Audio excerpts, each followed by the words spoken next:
อันนี้คือสภาพตัวจิลีขึ้นมาไข่อยู่ในถาดห้องไข่ของเฮาก็จะประมาณนี้สภาพตัวจิลีขึ้นมาไข่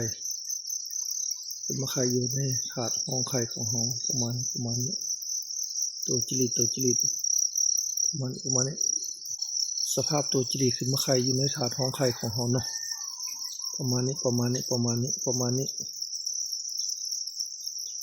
สภาพตัวจิลีขึ้นมาไข่อยู่ในถาดห้องไข่ของเฮาเนาะ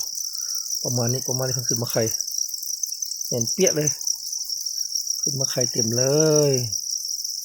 เต็มดำปึ๊ด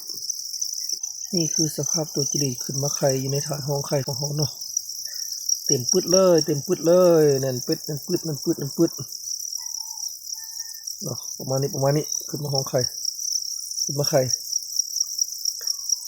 จิลีของเฮาเนาะนี่ขึ้นมาไข่เต็มเลยขึ้นมาไข่เต็ม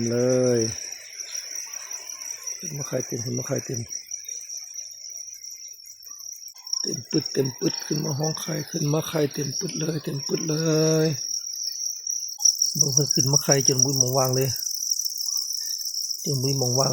มาไข่แท้ไข่ว่า